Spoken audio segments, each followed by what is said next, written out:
Podcast Casos e Coisas. Olá, meu nome é Bruna e esse é meu podcast sobre casos reais e coisas estranhas. Toda semana trarei alguma história diferente para você ouvir. Para sugestões e críticas, pode me mandar um e-mail para casosecoisas@hotmail.com.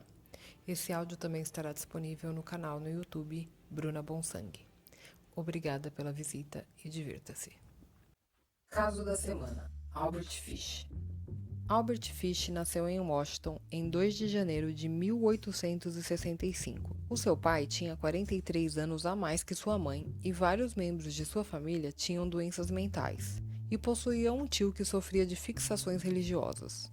Quando Fish tinha 5 anos, seu pai sofreu um ataque cardíaco e morreu, e a mãe deixou-o num orfanato, pois não tinha condições de criá-lo. No orfanato, ele era frequentemente agredido. Fish descobriu que gostava da dor física e começou a ter ereções quando era agredido, o que o influenciou a gostar de sadomasoquismo. Aos 7 anos, sua mãe o tirou de lá porque havia conseguido um emprego. Aos 9 anos, ele caiu de uma cerejeira e machucou-se seriamente na cabeça, o que mais tarde causara dores de cabeça e pequenos problemas mentais, comum entre serial killers na infância.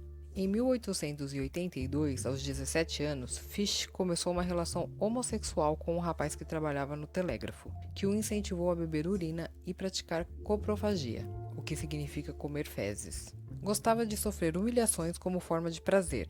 Fish começou a visitar casas de banho públicas, onde observava rapazes a se despirem e aí passava grande parte dos seus fins de semana. Em 1898, com 28 anos, a sua mãe arranjou-lhe um casamento com uma mulher 14 anos mais nova. Eles tiveram 6 filhos: Albert, Anna, Gertrude, Eugene, John e Henry Fish. Um ano depois, aos 34 anos, mudaram-se para Nova York, onde começou a ter relações sadomasoquistas homossexuais. Em Nova York, ele começou a estuprar crianças e participar de atividades bizarras. Fish começou a trabalhar como pintor e continuava a molestar meninos, a maioria com menos de 6 anos. Um dia, um dos seus amantes masculinos levou-o a um museu de cera, onde Fish ficou fascinado com a figura de um pênis. Pouco depois, desenvolveu um interesse mórbido por castração. Durante uma relação com um homem mentalmente retardado, Fish tentou castrá-lo, mas o homem assustou-se e fugiu. Fish começou a intensificar as suas idas a bordéis, onde podia ser chicoteado e agredido. Em 1903, foi preso por desfalque e cumpriu a sua pena em Sing Sing Correctional Facility, onde tinha relações sexuais com outros presos.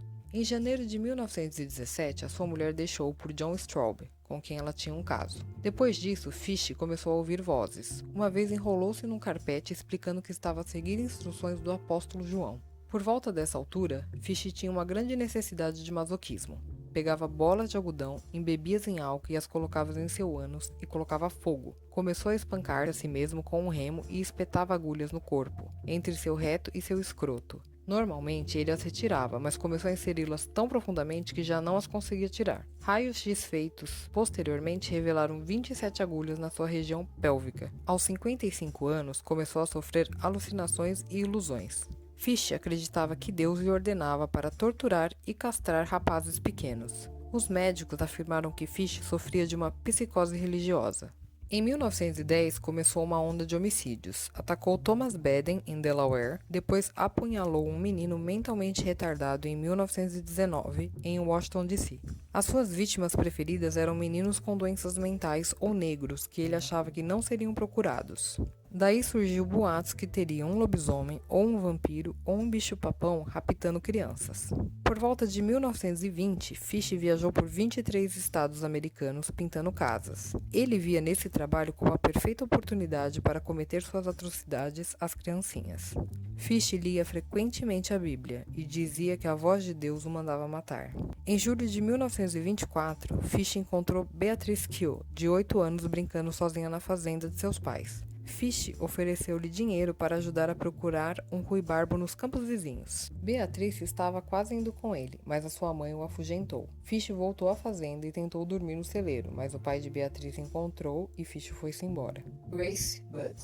No dia 25 de maio de 1928, Edward Budd põe um anúncio na edição de domingo do The New York World, homem jovem, 18 anos, deseja posição no campo. 3 dias depois, Fish, com 58 anos, respondeu o anúncio como se fosse um homem rico, com posse, e visitou a família Bud em Manhattan, sob o pretexto de contratar Edward. Ele se apresentou como Frank Howard, um agricultor de Farmingdale, Nova York. A intenção de Albert era contratar o rapaz para então castrá-lo, mas outra pessoa chamou sua atenção. Conheceu Grace, a irmã de Bud, então com 10 anos. Ninguém reparou o olhar fascinado que Fisher depositou sobre a garota. Fisher prometeu um emprego a Edward e disse que iria mandar buscar em alguns dias. Na sua segunda visita, ele aceitou contratar Bud e convenceu os pais a deixar Grace acompanhá-lo a uma festa de aniversário naquela tarde, na casa de sua irmã. Os pais deixaram, afinal, aquele senhor bem vestido acabara de dar um emprego ao seu filho. Grace saiu de mãos dadas com Fish e nunca mais voltou. Horas mais tarde, a família Bud começou a ficar desesperada com o sumiço da menina, principalmente ao saber que o endereço deixado por Albert era falso e a essa altura a menina já havia viajado de trem com um homem e longe dali seguiram em direção a uma casa praticamente vazia. Albert pediu que a menina Grace fosse colher flores no jardim enquanto ele se arrumaria para a festa. Dentro da casa, Albert despiu-se, apareceu na janela e chamou a garota e escondeu-se no guarda-roupa. Quando ela entrou no quarto, foi atacada, tentou gritar, arranhar o homem e fugir, mas tudo foi em vão. Albert a asfixiou até a morte, arrancou suas roupas e com uma faca cortou a carne, músculo e todo o corpo da menina em pequenos pedaços. Cozinhou e comeu como uma suculenta refeição, como se fosse um saboroso lombo ao forno. Todas essas informações foram detalhadas em uma carta que a família da menina recebeu 6 anos após ela ter sido raptada. A princípio, ninguém queria acreditar que tais informações da carta eram verdadeiras, mas ali continha até a receita do prato utilizado no momento do canibalismo. Um detetive, através de alguns detalhes, conseguiu determinar que a carta realmente era verdadeira. A caligrafia batia exatamente com a resposta do anúncio que Bud havia recebido. Porém, no envelope havia uma pista crucial, o emblema de uma associação de motoristas de Nova York, local onde a caligrafia de cada integrante foi examinada. O assassino não estaria entre os membros. Após saber do caso, um zelador da tal companhia assumiu que havia levado 2 envelopes da associação para a pensão onde morava. Foi para lá que o detetive logo focou as investigações. Na pensão, a senhoria da pensão ficou completamente perturbada ao saber da história, e ainda mais ao saber a descrição do homem que havia cometido tal ato de canibalismo. Ela o conhecia. A mulher informou que Albert recebia regularmente dinheiro de um dos seus filhos, assim como cartas. E dias depois, a polícia recebeu então uma ligação da pensão, dizendo que Albert estava lá para receber as cartas. Enquanto tomava uma xícara de chá, Albert Fish foi preso. A notícia saiu nos jornais e, com sua foto estampada, novos crimes cometidos por ele começaram a aparecer. Sem ter como fugir, Albert resolveu assumir os assassinatos. Inclusive, sem nenhum ressentimento, informou qual receita usou para devorar cada criança. Segundo ele mesmo, havia molestado e devorado mais de 400 crianças. Descobertas depois de sua prisão. Em 11 de fevereiro de 1927, Billy Gaffney brincava no corredor de fora de seu apartamento com seu amigo Billy Beaton. Ambos desapareceram, mas o amigo foi encontrado no telhado do apartamento. Quando perguntaram a Beaton o que tinha acontecido a Gaffney, ele respondeu que o bicho-papão o tinha levado.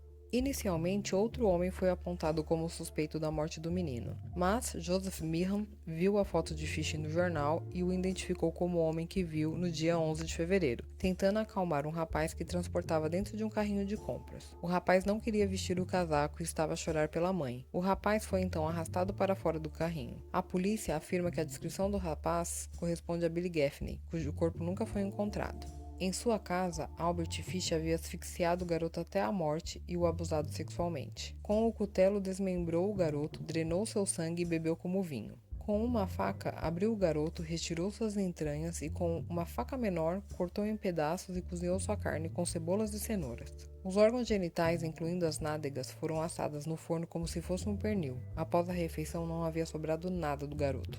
Julgamento.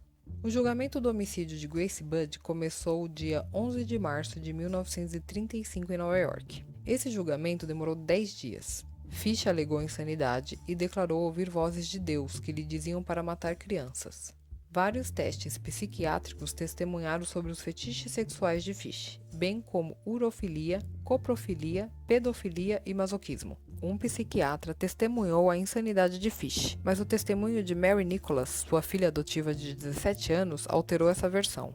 Mary informou que Fish tentava introduzir nos seus filhos e filhas as práticas masoquistas e molestações de crianças. O juiz declarou o são e culpado e o condenou à pena de morte. Depois da sentença, Fish confessou o homicídio de Francis, de 8 anos, morto em Staten Island. No dia 15 de julho de 1924, Francis brincava em frente da sua casa. A mãe de Francis viu um velho passar, abrindo e fechando os punhos. Mais tarde, o velho foi visto novamente a observar Francis e os amigos a brincar. O corpo de Francis foi encontrado num bosque, onde o vizinho tinha visto Francis e o velho passarem. Francis foi estrangulado com seus próprios suspensórios. Albert Fish foi sentenciado à morte e, ainda por ser um sadomasoquista extremo, acabou gostando de ser condenado à cadeira elétrica. Albert Fish foi executado em 16 de janeiro de 1936. Foram necessárias 2 cargas elétricas para matá-lo. Segundo ele, uma emoção suprema, a única que ele nunca havia experimentado. Possíveis vítimas. Fish negou qualquer envolvimento com outros homicídios, contudo, é suspeito de 3 outras mortes. O detetive William King acredita que Fish é o vampiro de Brooklyn, um violador e assassino que atacava preferencialmente crianças. Obra inspirada. A série O Alienista da Netflix de 2018 é inspirada em Albert Fish e seus crimes. No 4º episódio é enviado uma carta à mãe de uma das crianças que é claramente uma cópia da carta que Albert Fish enviou para a família Budd, descrevendo como ele matou e comeu Grace Budd. Espero que tenham gostado do caso de hoje. Me sigam nas redes sociais disponíveis na descrição do canal no YouTube, canal Bruna Bonsangue. Obrigada por ouvir e até o próximo podcast.